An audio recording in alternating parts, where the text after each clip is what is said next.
Greetings in the precious name of Jesus Christ.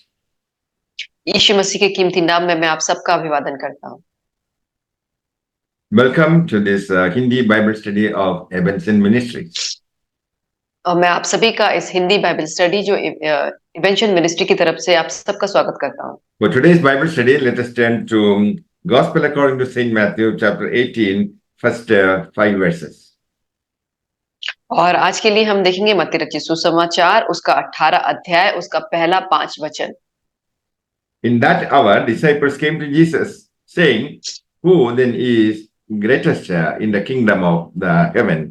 And he called a little child to him and stood him in their midst and said, "Truly I say to you, unless you turn and become like little children, you shall by no means enter into the kingdom of the heavens. He therefore who will humble himself like this little child, he is the greatest in the kingdom of the heavens. And whoever receives one such little child because of my name receives me."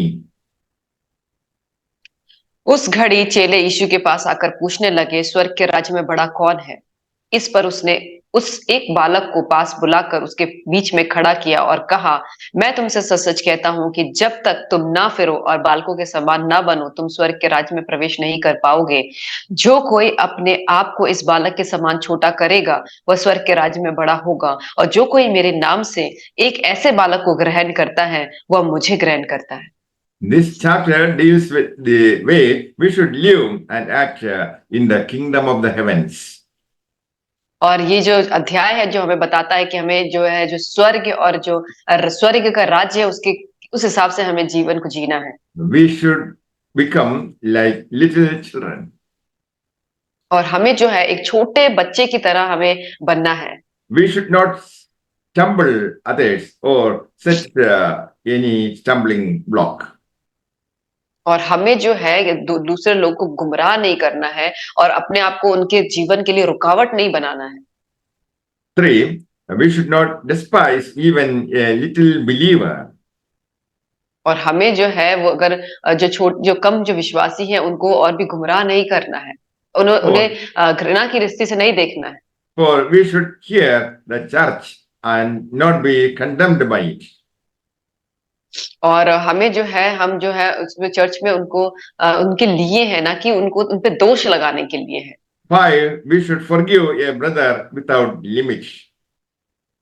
और हमें जो है अपने भाई को क्षमा कर देना चाहिए, उसकी कोई लिमिट नहीं होनी चाहिए। All this indicates that to enter the kingdom of the heavens, we must be humble and not despise any believer, but love our brother and forgive our brother. और हमें जो है स्वर्ग के राज्य में प्रवेश करने के लिए यही करना चाहिए कि हमें दया दिखानी चाहिए, हमें किसी भी विश्वासी से घृणा नहीं करनी चाहिए, हमें प्यार करना चाहिए उनसे और उनका सम्मान करना चाहिए। A child is totally dependent on its parents. और एक जो बच्चा होता है वो अपने माता पिता पे निर्भर करता है। So believers must be dependent on Christ. और इसी तरीके से जो विश्वासी जो है वो मसीह पे निर्भर होने चाहिए। Failure of total dependence on Christ and the cross will pull one to unbelief and thereby a lost condition.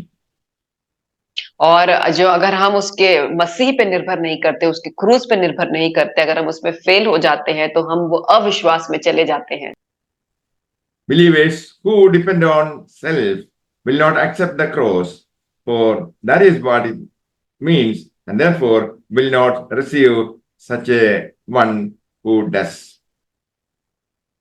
और जब जो विश्वासी जो होते हैं, जो केवल अपने आप पे विश्वास करते हैं, जो क्रूस पे विश्वास नहीं करते, उसको एक्सेप्ट नहीं करते और वो जो है वो अनंत जीवन को रिसीव नहीं कर सकते हैं। So that is the meaning of verse 5. It says, "Whoso shall receive one such little child in my name, receive me." और यही मतलब है इस 5वें वचन का, और जो कोई मेरे नाम से एक ऐसे बालक को ग्रहण करता है, वो मुझे ग्रहण करता है। Verse 6, "Whoso shall offend one of these little ones which believe in me." और छठे वचन में हम देखते हैं, पर जो कोई इन छोटे से जो मुझ पर विश्वास करते हैं एक ठोकर खिलाए। it refers to those who trust Christ and the cross exclusively. और मैं उनको ये बताता हूँ जो जो क्रूस और मसीह पे जो एक्सक्लूसिवली विश्वास करते हैं। Verse 7, woe unto the world because of offenses. और ठोकरों के कारण संसार पर हाय। All who touch true believers touch Jesus Christ. और जो कोई सच्चे विश्वासी को छूता है, टच करता है, वो यीशु मसीह को छूता है। Offending true believers will definitely bring about the most serious degree of punishment in eternity. और जो अगर जो विश्वासी हैं उनको ऑफेंड करता है, उनको दोष लगाता है, उनको हर्ट करता है, तकलीफ पहुंचाता है, तो वो बहुत ही बड़े पनिशमेंट जो सजा है उसको लेकर आता है। In verse 8 we read, wherefore if your hand or your foot offend you, cut them off and cast them from you. It is better for you to enter into life halt or maimed rather than having 2 hands or 2 feet to be cast into everlasting fire. और 8वें वचन में हम देखते हैं, यदि तेरा हाथ या तेरा पांव तुझे ठोकर खिलाए तो उसे काट कर फेंक दे। टुंडा या लंगड़ा होकर जीवन में प्रवेश करना तेरे लिए इससे भला है कि 2 हाथ या 2 पांव रहते हुए तू अनंत आग में डाला जाए।